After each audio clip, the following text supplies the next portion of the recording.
Welcome to the Happy Mama Movement podcast. I'm Amy Taylor-Kabbaz, mama, journalist, coach, and founder of Mama Rising. This podcast is a space of community and collaboration.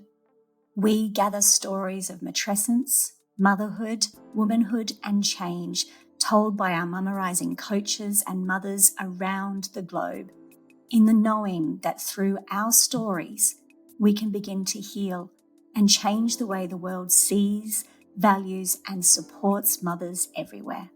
So, welcome to the Happy Mama Movement.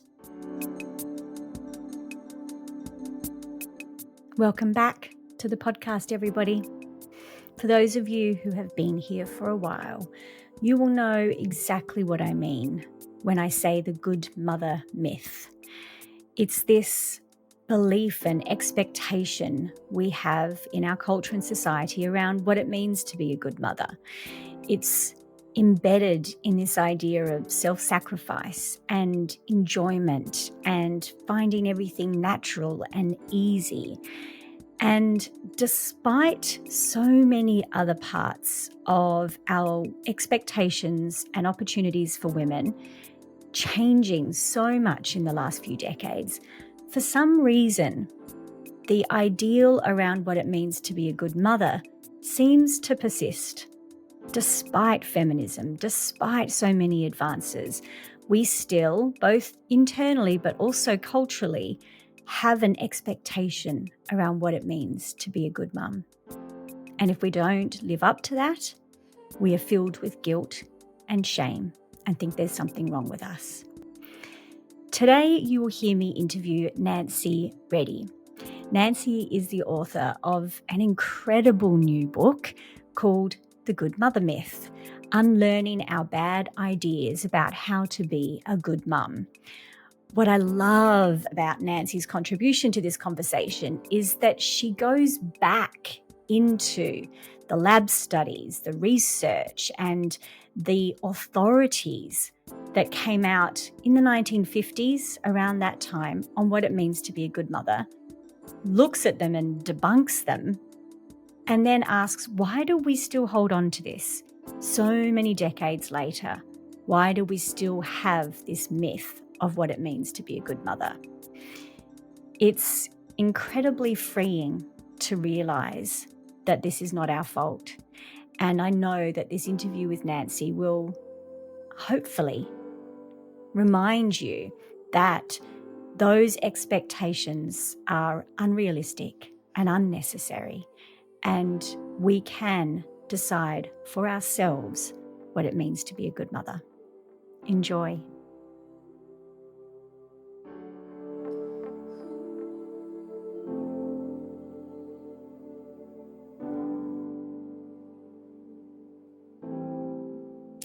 Nancy, welcome to the podcast. I am so looking forward to this conversation with you about the good mother myth and your own personal experience of it, but also all of the incredible research and insights that you've brought to it in this new book. So thank you for being here.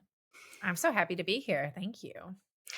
I'm like this obsessive researcher of all of the books and the latest research and the latest insights that come out around motherhood and matrescence and the transition into motherhood around the world.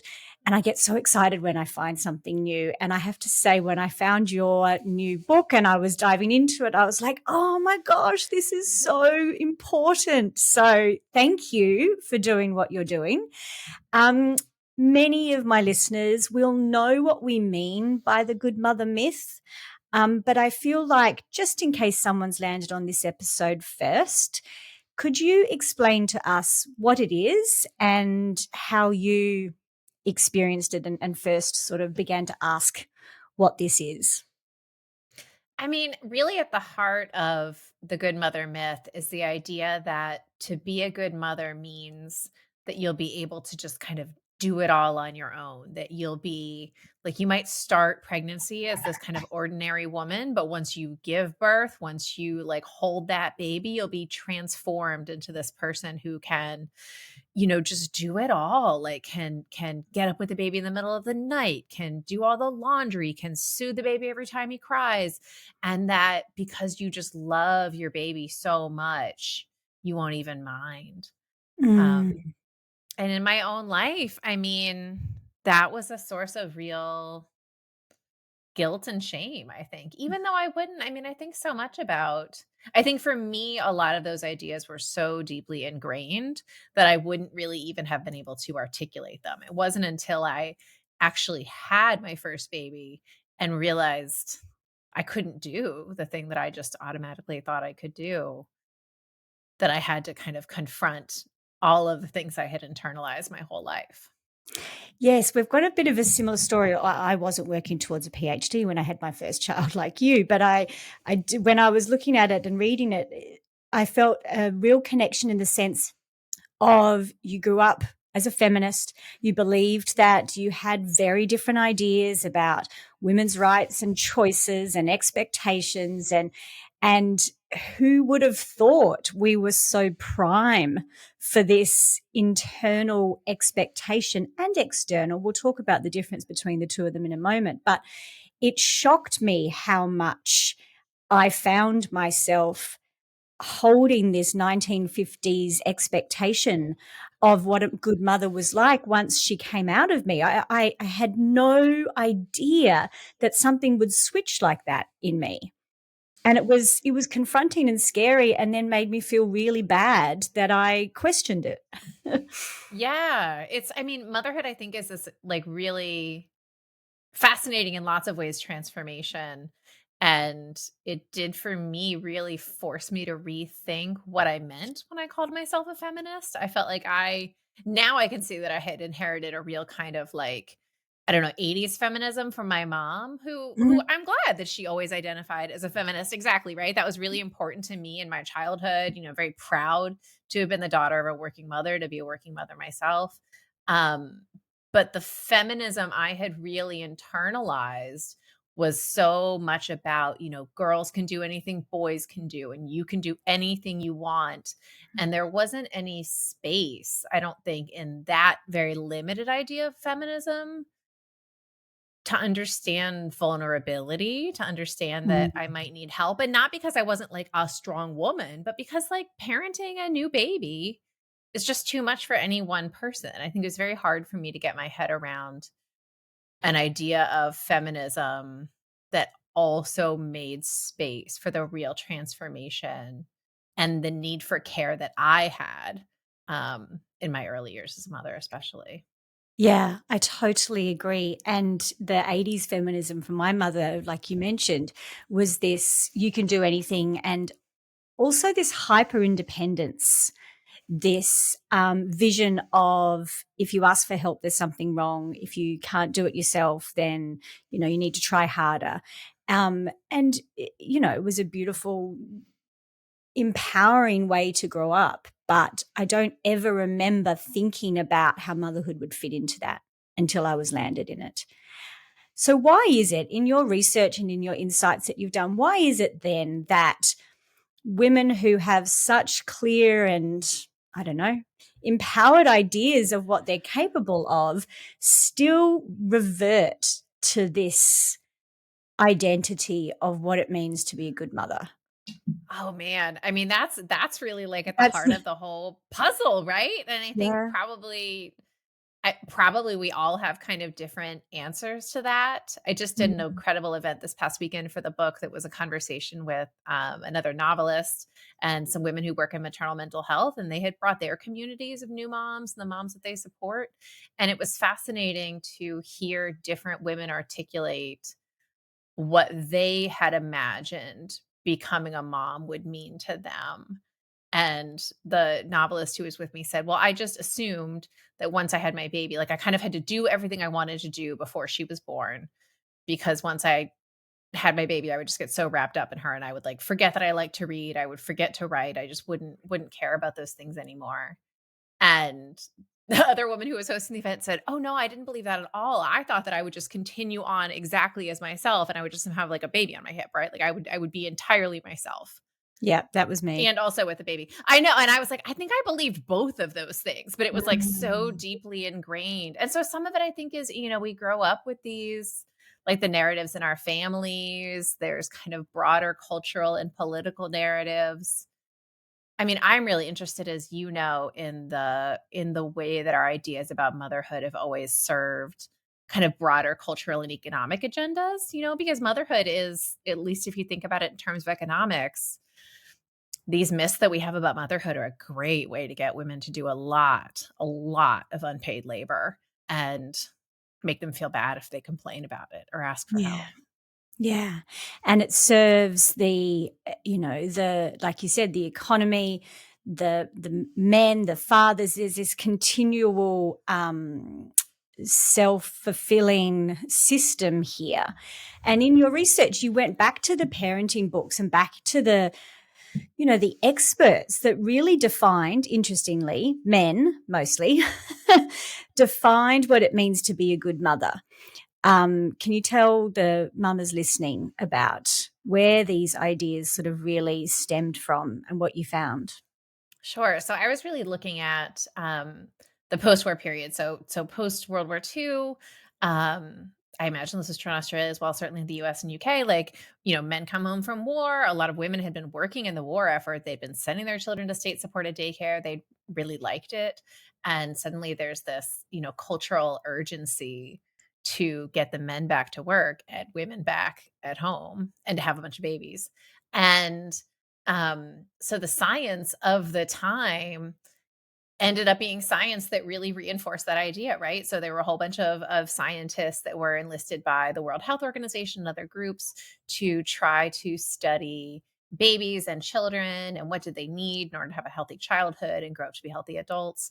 And not all, but a lot of that research, and the research that's really stayed with us, concluded that what they needed was a mom. They needed a mom who was there all the time, who was totally devoted, totally selfless, didn't certainly didn't work, and probably didn't really have any interests other than her kid.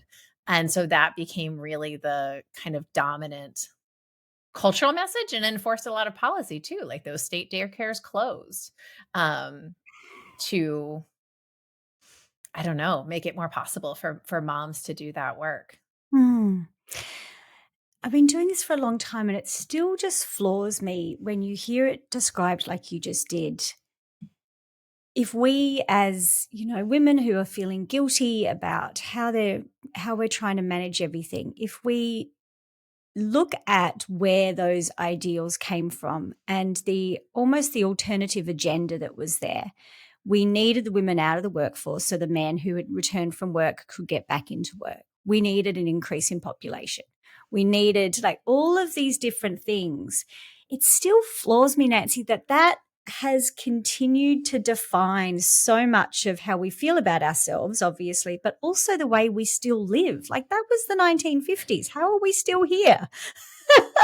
And how much on an individual level, like I've been listening to mums for a decade, and how much that still is something they're not even aware of, that the reason they feel so bad is because of an outdated idea of what they should be doing. It's pretty heartbreaking. Yeah. I mean, I think the cultural mythology is really powerful. And one of the I think some really powerful imagery came out of that research. And it's still with us. Like you can see it on Instagram this very second.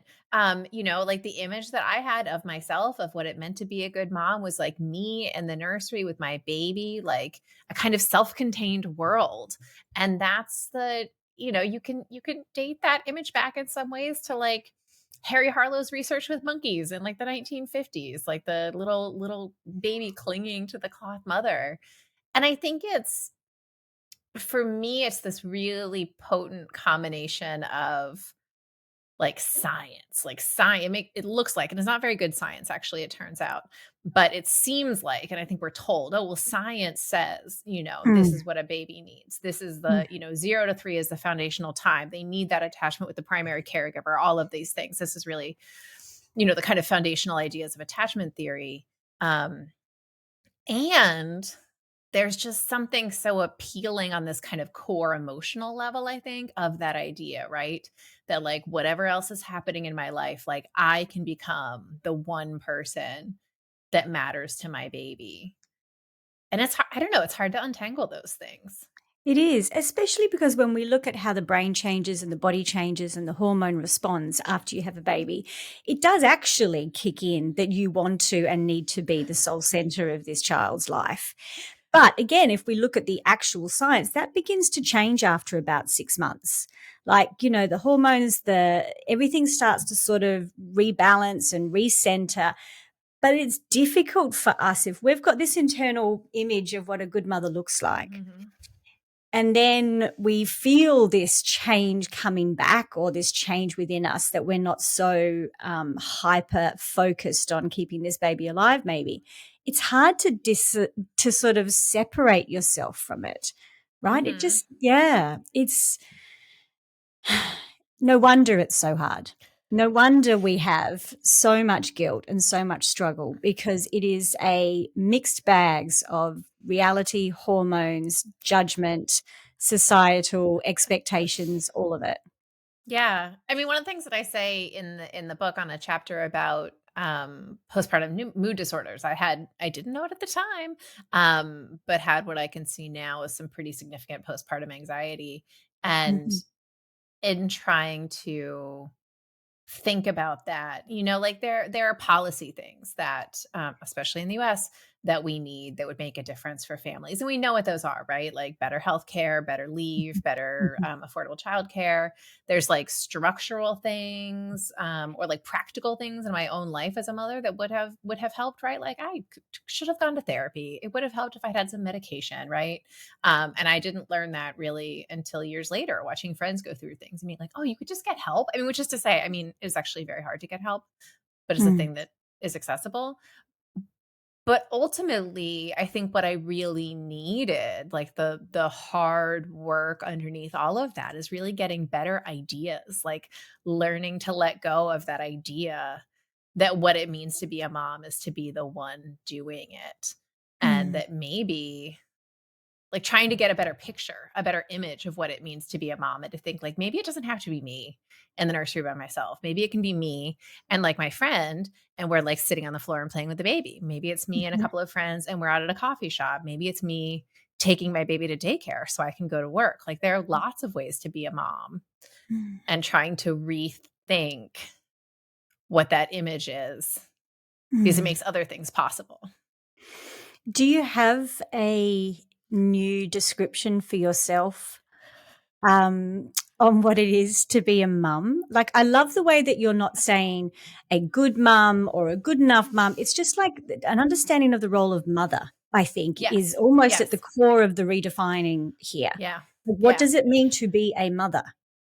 I mean, to me, I really tried to think about it as not being a role, like a suit that you put on and you have to learn how to do it right and learn all the rules, which is very much how I approached it, I think, before my first son was born. I wouldn't have been able to articulate that, but I thought, this is a role that I am stepping into. This is a new identity that I am taking on. And I think that was really bad for me. I think it's bad for lots of mothers and lots of new parents, but it also kind of shortchanges your kid, right? Because in the same way that I couldn't just become a certain kind of mom, he was also a very particular kid, right? He's not a factory issue baby either. Um, and then I had So a second kid. And true. I was like, oh, right? Like this is a different, like in the same way that there is no good mom, like so all of this to say what I've really tried to think about is mothering as a relationship rather than a role or an identity, and that my Mhm. job as a parent is to learn who I am in this role and what I bring to it and what I'm good at and what I'm not good at. I'm not a good crafts mom. But I'm great at taking my kids places. I'm great at like sitting and hanging out and reading books with them. And then also really getting to know like these particular people that does, I mean, and that feels like a miracle. Like that's the joy, right? Is like getting to know these particular specific people who are so fascinating and who change. Um But you can only do that if you're thinking about it as a relationship rather Yes. than a kind of set of boxes you're both trying to fit into.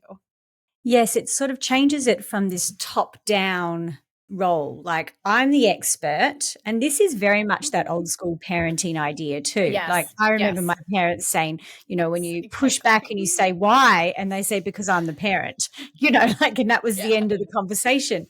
yeah. So it's redefining that relationship. Instead of being expert and child, it's this relationship you're developing. I remember, and I mentioned this in my book actually, after I had my first baby, I had one girlfriend who had children just before me, or a couple of years before me. And I remember ringing her, I don't know, maybe 4 months into first time motherhood, just beside myself, sobbing. I don't know if I like this. I don't know if I should have done this. Like, it was the Mm, first time I'd said out loud, I don't know yeah. what I'm doing. It's not the way I thought it would feel. And she very wisely said to me something similar at the time, Amy, this is not love at first sight. This is like we have this myth that it's meant to be. And of course, there is an element of love at first sight, but you're falling in love with this little soul.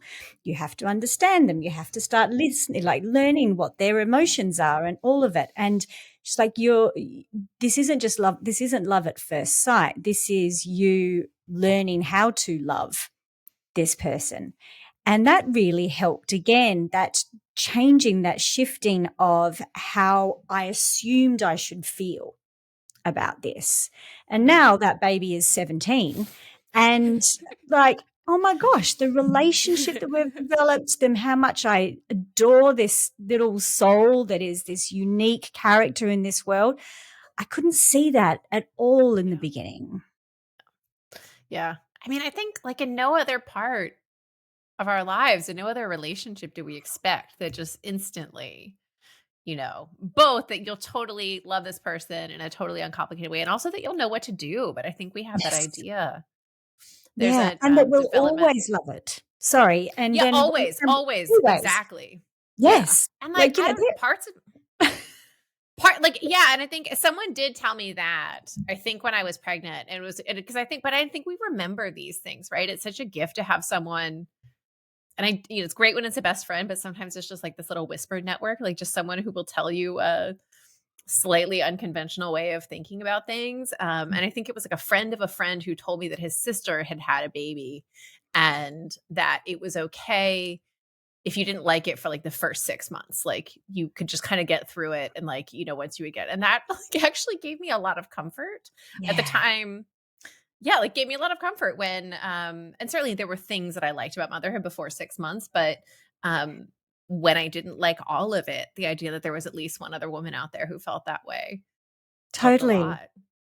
And that I've now if I could say something to myself through all of the last 17 years, Yeah. there's also periods where I don't really like her very much. Like, I love her, but you know what? She's not my favorite person to hang out with, and neither are the other, like, but similarly, that's a relationship, right? Yeah. Yeah, Yeah. we have times where we're like, "You know what? You're not my favorite person right now, but I still love you."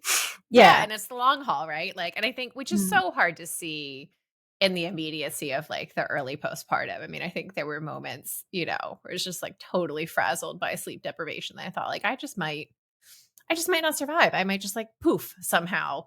And because it's really hard to keep in mind that, eventually this kid will be 5 and go to school. Eventually this kid will be 17. Like to see Mhm. the long run, I think especially with your first is just impossible. Yeah, it is.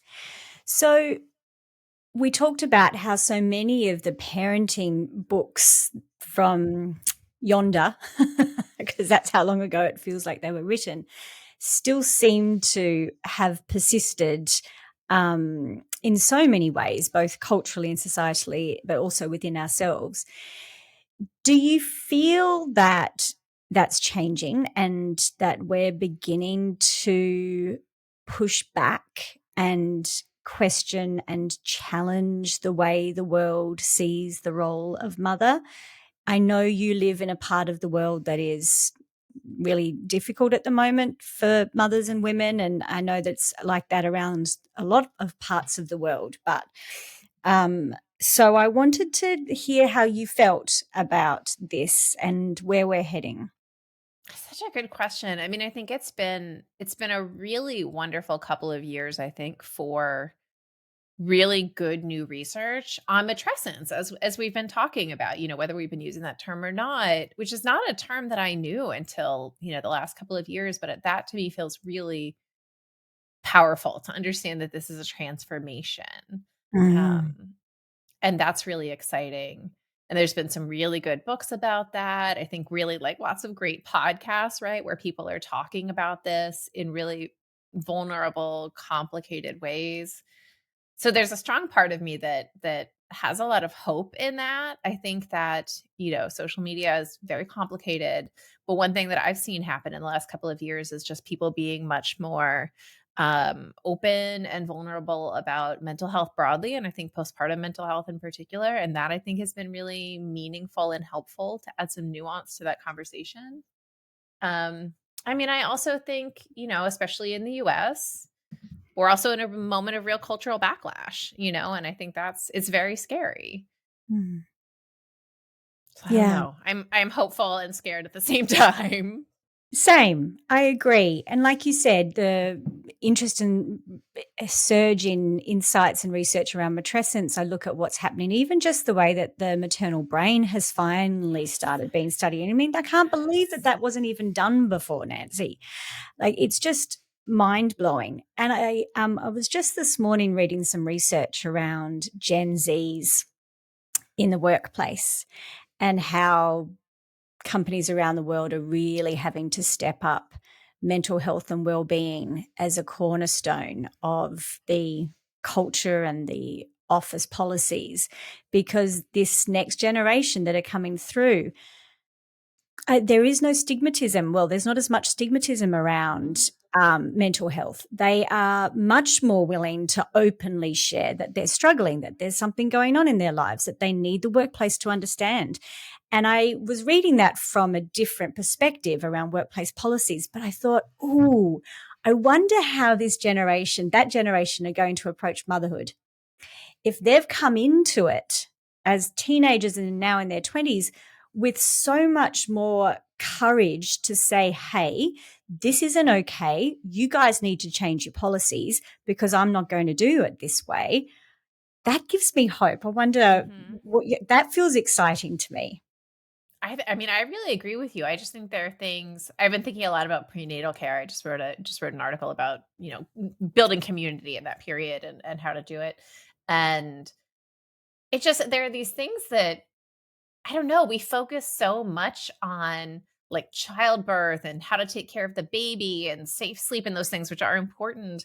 But we really give short shrift to like the transformation for the mother. And so I'm really Mm. excited about thinking about like what would it look like to look at that prenatal or really perinatal period as a moment of transformation. Like what kind of care would you need? Like you probably would just automatically, like instead of only seeing a therapist or a psychiatrist if you were in crisis, like probably everyone would just do it like as a checkup in the same way that you go to your OB. Like you probably Mm. would just have, I mean, maybe you do, pelvic floor physical therapy as just part of the situation. Like you would just build in if you understood here is a Yeah. huge physical, emotional, psychological, and actually like neurological transformation. The care in that period would look really different. And it's exciting to think about a generation who is maybe a little more empowered or maybe knows something more about themselves and their own mental health. I don't think I really understood like my kind of baseline level of anxiety until it got really ramped up in the postpartum period. Like that really was I had to learn things about myself in a way that has been useful, but like maybe I could have learned them in a slightly more chill moment. And so it's Yes. exciting to think that maybe, maybe there is a generation on the horizon that will, I don't know, feel empowered to seek out those resources and will know that they need them and deserve them. And yeah, exactly. And I think we're already seeing in that generation, they're so much more aware of what motherhood would mean to their career. We have mamarizing coaches and facilitators who are part of our training around the world who are working with couples before they even fall pregnant to start talking about, well, when the child is 18 months old and has had endless runny noses and temperatures because it's been at childcare every day, who's going to take the time off work? How are you going to share that load? You know, those conversations, if someone had had that conversation with me, so I had no idea that was the type of thing I thought I should be thinking about. Yeah. Yeah. That would be life-changing. That would be completely system-changing if we could broaden the conversation around motherhood to beyond the type of birth you have and what pram and, you know, how to get them to sleep better. Yeah. Yeah, I mean, 'cause I think like, more than what to put on your registry, like what will this child require and how will you share that work? Yes. That I mean, that would be revolutionary as well, right? Like understand, and that's such a clear way of saying, it is not just your job to figure out how to do all of these things, it needs to Yes. be shared. Yes. Actually, that's a good point. Let me quickly ask you that before we have to wrap up. I also love how you were mentioning when you were looking back at the original sort of source of all of these expectations that I think there was only one image of a father in the was it Dr. Spock's Yeah, book it was that Dr. you Spock. yes, Yeah, yes. Spock's I mean, and Spock is so fascinating I mean, he's fascinating for lots of reasons, but even if you look at like the evolution of his book, which I think went through 6 or 7 editions, they kept updating it. Um and it's like the introduction kept kind of like paying a little more lip service to working moms and to fathers. So like the introduction would say like, and fathers, don't forget that you have to blah blah blah, and like, working mothers. But it's like then he didn't revise any of the contents after that, so it didn't really like carry through. And the specific thing that you're referring to is just, and I think it matters actually, like in terms of Of course it does. images. Like the only image of a father caring for his child is this totally hapless, like he's trying to feed the kid in the high chair, but there's like spaghetti everywhere. There's a dog eating all the food off the floor. It really is this, like, it is not an image that is designed to either make men feel good about taking on the work of childcare or to make a new mom feel like, yes, I can trust my husband to like care for my baby safely when I am doing whatever I want to do. And so it's, Mm. I don't know, it's one of those moments where you're like, who thought this was going to be the image to put in here? You couldn't just like find a guy holding a baby and put it in? And see, and that's the other side of the argument that we need to change in the world, right? So if we want to break down this good mother myth, and I genuinely say this with compassion because, again, a lot of the couples and the parents that I've spoken to over the last decade, there's also a similar good father myth that is you're the provider, you're the steady one who leaves each day and makes sure that there's money and food on the table and the house is paid for. And I've heard so much, and I know there's research around this too, that men are sometimes surprised how much that old patriarchal father figure kicks in Mm, within them when they become a dad too, because they don't know how else to do it. yeah. It's like no matter what our best intentions are, we seem to revert to these roles when this baby comes along. So we also need to challenge what it means to be a father and a good father. Yeah. Yeah. I mean, and I think about like how many men I know who really are and want to be really engaged dads. 100%. And that's beautiful. And which is I mean, my own husband is a wonderful, really loving, engaged father. Um and I think we don't have, as much as like our cultural mythology around mothers is too much, we don't even really have good, rich models for what it looks like to be a good dad. And I think that's a problem because there are so many Mm. men who are really trying to Mm. fit in that role. And they don't have a lot of guidance or good examples oftentimes in their own lives. And they don't have workplaces that support them as much to, take time off or to balance the work hours. There's a lot of challenges there too. Yeah. So, yes, we need to change this for both mothers and fathers, for all parents, to really break this societal expectation and the isolation and the way we prepare and move through it. Thank you so much for this incredible gift into looking at how we judge ourselves and how the world is set up around this, and just how pervasive those old stories of what it means to be a good mother are. And like I said at the beginning, I think as a mum, I remember when I first started to look into this myself and realizing that it was not my fault I felt this way, or that those internal expectations were there. It gave me permission to stop beating myself up and find a different way. And your book really does that so beautifully. So thank you. Thank you so much. I love this conversation.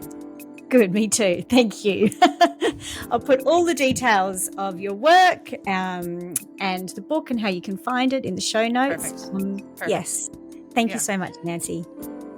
Thank you so much. Thanks, as always, for being a part of our global matrescence community. Please take a moment and make sure you're subscribed to this podcast in your podcast player so you can always be notified of our next episode. And if you would like to work with a coach on your own experience of matrescence, please go to mamarising.net and explore our directory of phenomenal coaches, workshop leaders, space holders and facilitators around the globe. You can also explore our Global Matrescence Foundation and consider donating so a mama in need can access the support of one of our coaches and still ensure that our coaches receive the income and support they need so they can continue to work in this way. And finally, if you would like to be a coach, a facilitator and a matrescence activist in your own community, jump on our waitlist for our next intake of the Mama Rising Facilitator Training at mamarising.net. Thank you for being here and being part of this movement. Until next week, bye.